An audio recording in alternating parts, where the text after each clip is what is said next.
தாவேக சார்பில் சட்டமன்ற தேர்தலில் போட்டியிட பொதுச் செயலாளர் புசி ஆனந்த் உள்ளிட்டோர் பரிந்துரை செய்திருக்கும் 50 பேரை அக்கட்சியின் தலைவர் விஜய் இன்று சந்தித்து இறுதி செய்ய இருப்பதாக தகவல் வெளியாகியுள்ளது.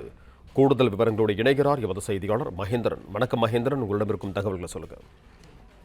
தமிழக வெற்றிக் கழகம் சார்பில் வருகிற 2026 சட்டமன்ற தேர்தலில் போட்டியிடக்கூடிய வேட்பாளர்கள் ஏற்கனவே 60 வேட்பாளர்களை விஜய் தேர்வு செய்திருந்தார். இந்நிலையில் மேலும் 50 வேட்பாளர்களை அக்கட்சியின் பொதுச் செயலாளர் உள்ளிட்ட கட்சியின் மூத்த நிர்வாகிகள் தேர்வு செய்து இறுதிப் பட்டியலை தயார் செய்திருக்கிறார்கள். அந்த இறுதிப் பட்டியலில் இருப்பவர்களை இன்று விஜய் சந்தித்து அவர்களை இறுதி செய்ய இருக்கிறார். அவர்களிடம் அவர்களுடைய பயோடேட்டா உள்ளிட்ட கிட்டுகளையும் வழங்கவிருக்கிறார்.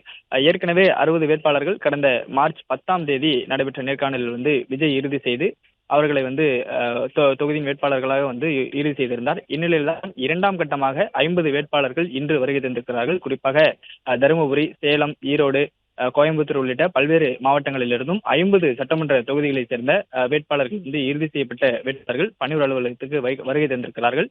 அவர்களிடம் தமிழக வெற்றிக் கழக தலைவர் விஜய் இரண்டாம் கட்ட வேட்பாளர்களை இறுதி செய்யப்பட்ட வேட்பாளர்களை சந்தித்து அந்த வேட்பாளர்களின் சுய விவரங்கள் அடங்கிய பட்டியலை கோப்புகளை அவர்களிடம் ஒப்படைக்கவிருக்கிறார்.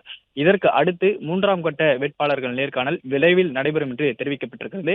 தமிழக வெற்றிக் கழகத்தை பொறுத்தவரை இந்த சட்டமன்ற தேர்தலில் தமிழ்நாட்டில் தனித்துதான் போட்டி என்று உறுதிப்படுத்தியிருக்கிறார்கள். 234 தொகுதிகளிலும் தமிழக வெற்றிக் கழகம் தனித்து போட்டியிடக்கூடிய நிலையில அந்த 234 தொகுதிகளுக்கும் வேட்பாளர்களை மும்முரமாக தயார் செய்யக்கூடிய பணியில் ஈடுபட்டு வருகிறார்கள்.